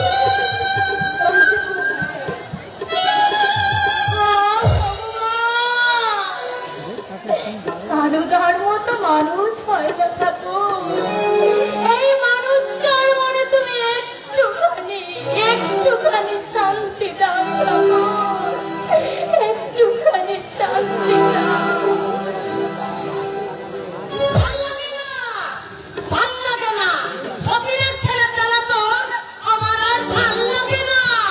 ওই শুনছো না কানে তুলো দিয়ে বসে আছো, এখন তো শুনতেই পাবে না। এই যে কানো, তোমার সোনার চাঁদ ছেলে, ও কি কোনো অন্যায় করতে পারে? এই যে সত্যি সত্যি তুমি কি আমাকে বাড়ি ছাড়া করতে চাও? তোমার ছাঁচার বাজনার চোটে বাড়িতে তো কাকচিল বাজবার চলে। এই ঝাঁসটা কি এমনি এমনি বাজে? ঝাঁস বাজাবার মতো কাজ করো কেন? কি করেছি আমি? তুমি না করেছো, তোমার ছেলে করেছে। কানু, হ্যাঁ হ্যাঁ, তোমার সোহাগের পুত্র ধন সব বাজানোর কারো থাকে না, এমনি চোরের মার মারবে। কানু মেরেছে ভানুকে, এও কি সম্ভব? তোমার ছেলের বেলায় তো কোনো কিছুই সম্ভব নয়, যত সম্ভব আমার ভানুর বেলায়। কেন মেরেছে তাই বলো। ভানুর মুখে সব শোনো। ওই রে ভানু, এই আয়, তোর বাবাকে সব বল। বাবাকে বলে লাভ কি? বাবা তো সে দাদার দিকে টেনে কথা বলবে। এই ঘড়িটা ছেড়ে কি হয়েছে তাই বল। হবে আবার কি? আমি ওই দক্ষিণ পাড়ার কালী মাস্টার মশার বাড়িতে অঙ্ক দেখাতে গিয়েছিলাম। ফেরবার সময় দেখি দাদা ওই যে বিবর কাকার ভাগ্নি কনক, কনককে বুকে জড়িয়ে ধরে কথা বলছিল মা। না না না, এ আমি বিশ্বাস করি না। কানু কখনো এমন কাজ করতেই পারে না। না পারবে কেন? ওর দোষ তো তোমার চোখে পড়বেই না। আমি ভাবতাম কানু বোধহয় সত্যি সাদা সিধে। ও মা, পেটে পেটে এত। এই তারপর কি হয়েছে বল? আমি দাদাকে গিয়ে বললাম, সি দাদা সি, এই ঘাটের পথে বয়স্কা কুমারী মেয়ের সঙ্গে এইভাবে বেলাল্লাপানা করলে সমাজে তোমাদের মাথা নিচু হবে।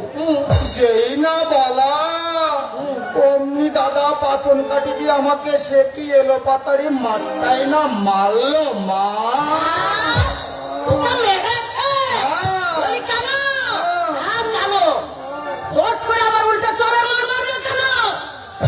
দুধ খোলাতে আমি কাল সাপ পুষেছি। আজই ওকে বিদায় করবে, নইলে তোমার একদিন আমারই একদিন। আহ, ঘটনাটা পুরোপুরি উল্টো তো হতে পারে। তা তো তুমি বলবে, পরের মেয়েকে আমি মা বোনের চোখে দেখি, তা জানো? আর লেখাপড়া শিখে আমি এত নিচে নেমে যাব, তা তুমি ভাবলে কি করে বাবা? কি কথা বলছো না কেন? বাকসব কি? আমার যে দিন দিন রোহিত হয়ে যাচ্ছে ভানুর ভাব। অসব রোহিত রোহিত আমি শুনছি না। আজ যে কোনো একটা বিহিত তোমাকে করতেই হবে। ঠিক আছে, আজ একটা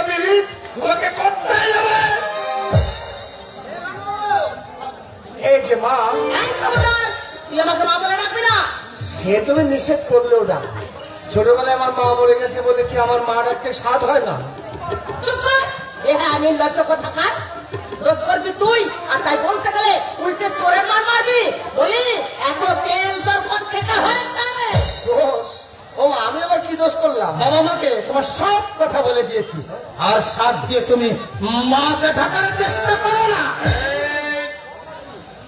বল পাজি, ভালোকে তুই মেরেছিস কেন? ও ওই সন্ধ্যেবেলা ওই জোর করে বিবর কাকা ভাগ্নি কনকের হাত চেপে ধরেছিল। আচ্ছা, ব্যাপারটা যদি জানাজানি হয়ে যেত তাতে আমাদের লোকে নিন্দে করতো না? সবাই বলতো এই কানো তোর ভাই ভানুর স্বভাব খারাপ, তাতে বুঝি আমাদের অপমান হতো না? পরের দয়ার দান খেয়ে যে মানুষ, তার তো মান অপমানের বোধ কিসে? পর? ও বাবা, পর কি? মানু বুঝি আমার পর, তুমি বুঝি আমার পর, আমার মা বুঝি আমার পর। আমি তোর মা নই, তুই আমাকে মা বলে ডাকলে এর নাই আমার বমি আসে। আমি তোমার ভাই নই, তোমার সঙ্গে আমার কোনো সম্পর্ক নেই। এই ভালো, ও কথা বলতে নেই পাগল, ও কথা বলতে নেই। না, বলবে না।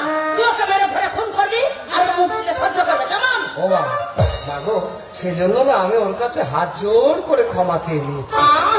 আহা, মরে যায় মরে যায়, কি সোহাগের কথা। কেন ভাজা মাছলে উল্টে খেতে যায়? কি ওকে খুলুম রয়েছে কেন? একটু আগে কি বললাম? বাবা কি বলবে? জমি জমা ঘর বাড়ি দাদামশাই সব আমার নামে করে দিয়ে গেছে, অতএব এই বাড়িতে আমি যা বলবো ঠিক তাই হবে।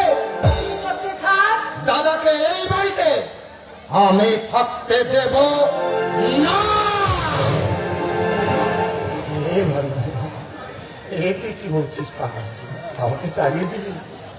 আমাকে তাড়িয়ে দিস না ভাই, আমি কোথায় যাবো বল? আমাকে তাড়িয়ে দিলে আমার কি যাওয়ার জায়গা আছে?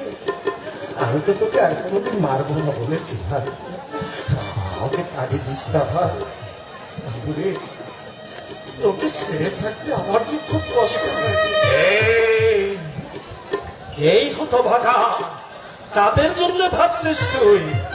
এরা তোর কেউ নয়। ওই ভালোকে তুই যেভাবে মেরেছিস, ওইভাবে তুই আমাকে মার। এইরকম একটা শাস্তি আমার দরকার। বাবা, কেন কেন তুই জোর করে অধিকার আদায় করতে যাস? যারা তোকে শত্রু ভাবে তাদের কেন তুই আপন ভাবতে যাস? না না না, এই বাড়ি তোর যোগ্য স্থান নয়। যা, চলে যা এই বাড়ি ছেড়ে। চলে যাবো? কোথায়? না না, এই বাড়ি ছেড়ে আমি কোথায় যাবো? আমি কোথাও যাবো না। যাবি না? না, আমি তোর ঘাড়ে যাবে হতভাগা। আমি যাবো না। আমি যাবো না। এই, তোর জন্য আমার কত সুন্দর কথা।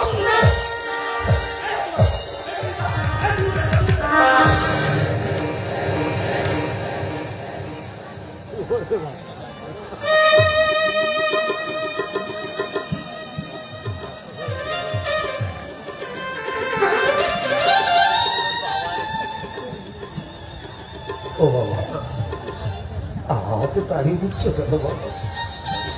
আমি কোথায় যাবো বলো? আমি তো বলেছি আমার ভাইটাকে আমি আর কোনোদিন মারবো না।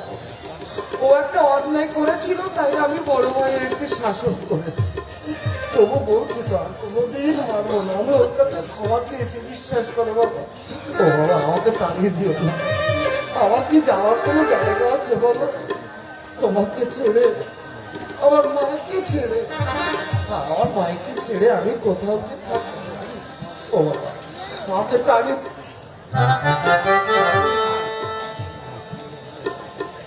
এবার ভাইরে, দেখ না বাবা আমাকে তাড়িয়ে দিচ্ছে। তুই একটু বাবাকে বল না আমাকে যেন তাড়িয়ে না দেয়। ঠাকুরে, তোর এই মুখটা দেখে আমার জীবনের সব কষ্ট দূরে চলে যায় রে। আর তোকে ছেড়ে থাকতে পারি না। তুই একটু বাবাকে বল না ভাই, একটু বল না আমাকে যেন তাড়িয়ে না দেয়। ও ভাই, একটু বাবাকে বল।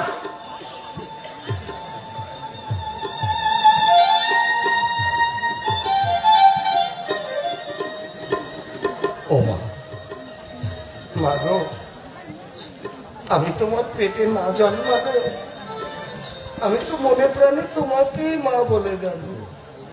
দেখো না বাবা আমাকে তাড়িয়ে দিচ্ছে, ও মা, তুমি একটু বলো না যে না আমাকে বাবা তাড়িয়ে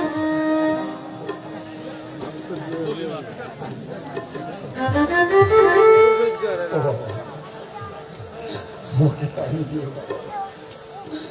আমি এই বাড়ির এক কোণে আমি না খেয়ে চুপ করে পড়ে থাকি, তবু তো আমি তোমাদের একটু দেখতে পাবো। আমাকে আমাকে তাড়িয়ে দিও না বাবা, আমি তোমাদের সাথে থাকবো। না, কোনো কথা শুনতে চাই না। আমি যাবো না, যেতে তো হবে, আমি যাবো। এই হতভাগা, তুই যদি রাজা আছে, তাহলে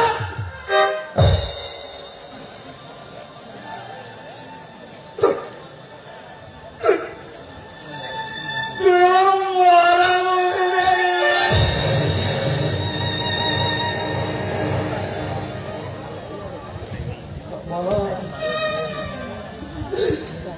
সেই কঠিন দিব্যিটাই দিয়ে দিলে। তুমি মরে গেলে আমাকে ভালোবাসবার মতো এই পৃথিবীতে তো আর কেউ থাকবে। তুমি যখন বলছো আমি নিশ্চয়ই চলে যাব। আর কোনোদিন আমি বাড়িতে আসবো না গো বাবা, আমি কোনোদিন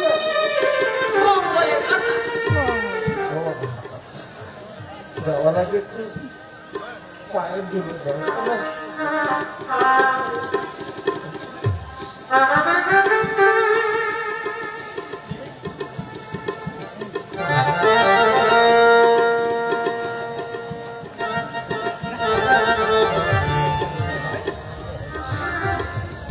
ভালো রে ভাই রে, তুই আমাকে তাড়িয়ে দিলি। ভালো থাকিস, কেমন মন দিয়ে পড়ালেখা করবি, তোকে কিন্তু অনেক বড় হতে হবে। আর বাবা মাকে দেখিস কেমন। ও মা গো, ভাইটাকে লেখাপড়া শিখিয়ে অনেক বড় করে আমি দূর থেকে দেখে আনন্দ পাবো। আর আর বাবাকে সময় মতো দুটো খেতে দিব। বুড়ো হয়ে গেছে তো খিদে সহ্য করতে পারে না। ও মা, যাওয়ার আগে একবার কথা বলবে না? একটিবার আমার দিকে তাকাও না বাবা। ও মা গো, ও মা, একটিবার তাকাও বাবা। তোমার এই মুখটা দেখে আমি হাসতে হাসতে বাড়ি ছেড়ে চলে যাব। ও মা, একটিবার একটিবার আচ্ছা, একটু একটু পায়ের দিল অন্তত দাও মা।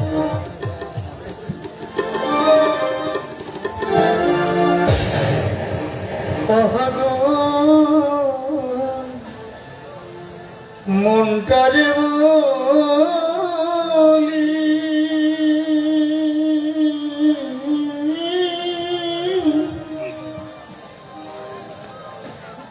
এ জীবনে দাগা ছাড়া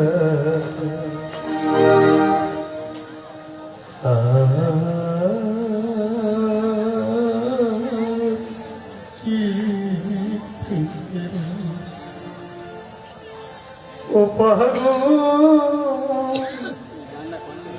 মনটারে বলি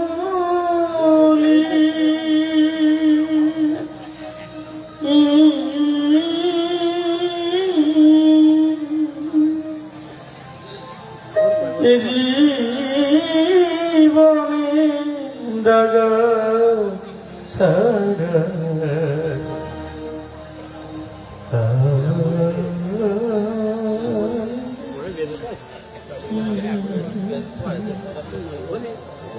এ জীবনে দাগা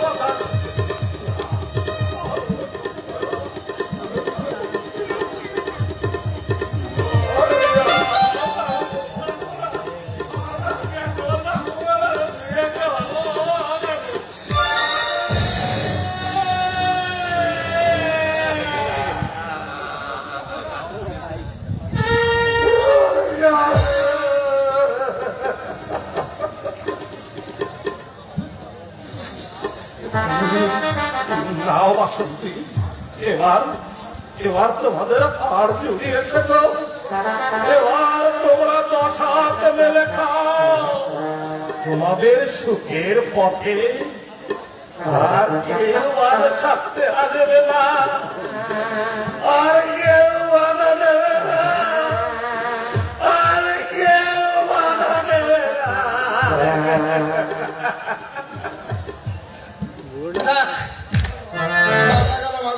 খুব জোর বাঁচা গেল। ওরে বাবা, আর ফিরে না এলেই বাঁচি। আয় আয়, তোকে খেতে দেবো। হ্যাঁ চলো মা, চলো খেয়ে দে একটু লম্বা। চলো, চলো।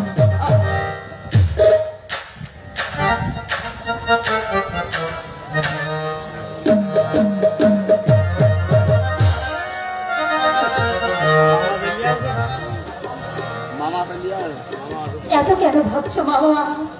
আমি তো বলছি মামা, তুমি দেখো নিশ্চয়ই তুমি ভালো হয়ে যাবে মামা। না রে মা, না।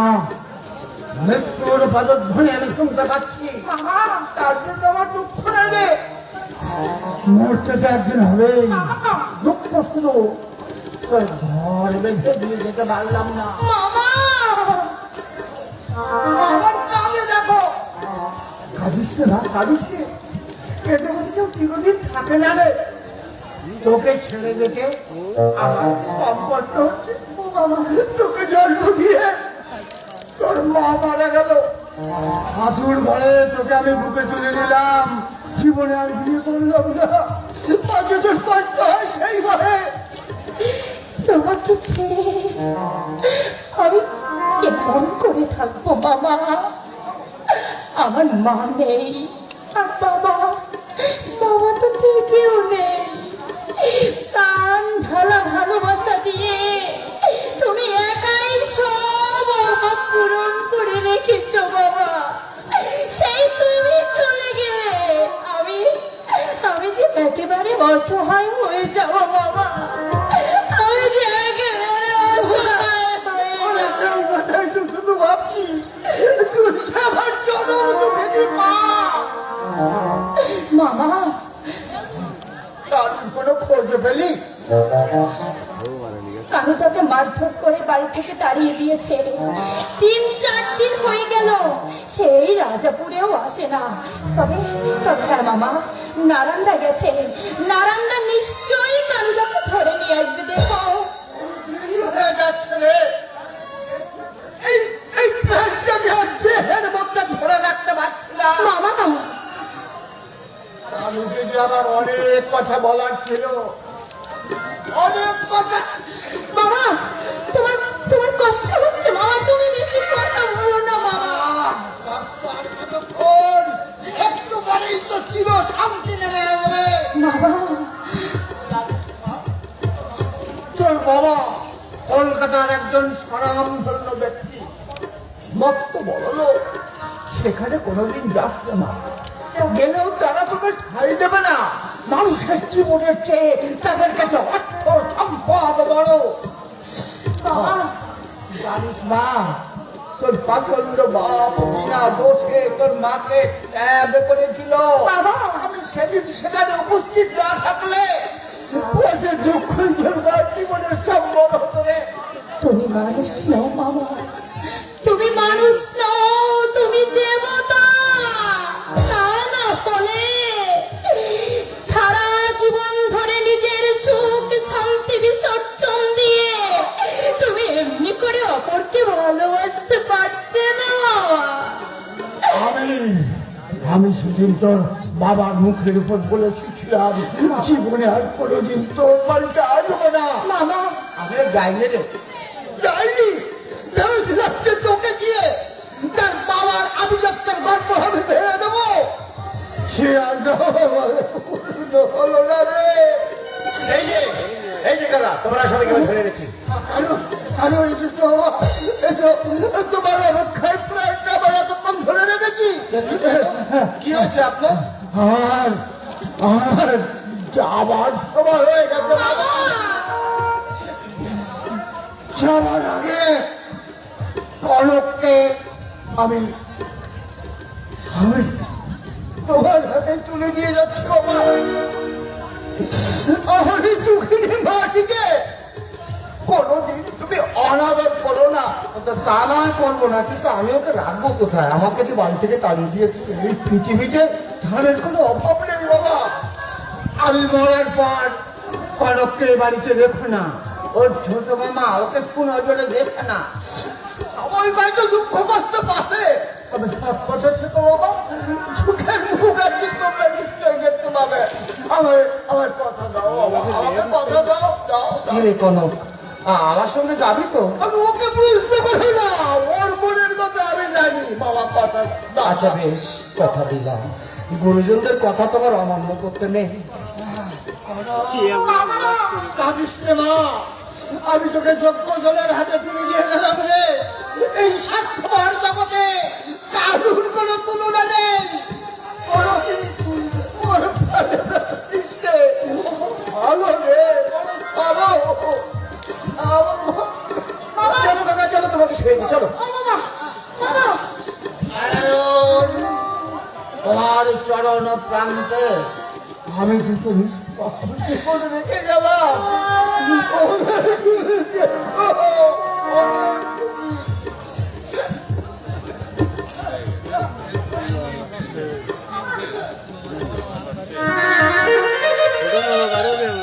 যা বাবা, কথা তো দিয়ে দিলাম, তুই যখন কনক কিনে আমি যাবো কোথায়?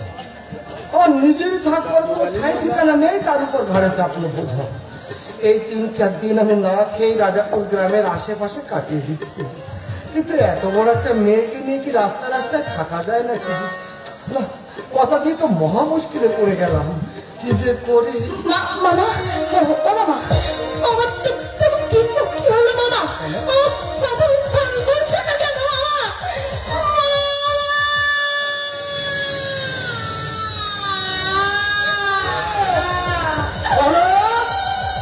কি হয়েছে রে, কাঁদছিস কেন?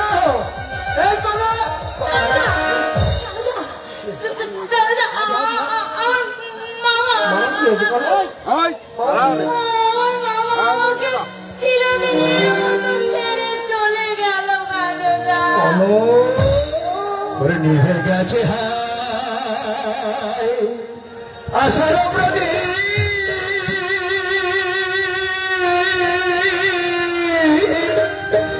বৈশাখী ঝড় শূন্য হাহাকার করে, নাই নাই নাই সে তো না, নিভে গেছে আশার প্রদীপ, বৈশাখী ঝড়ে সমুদ্রে করে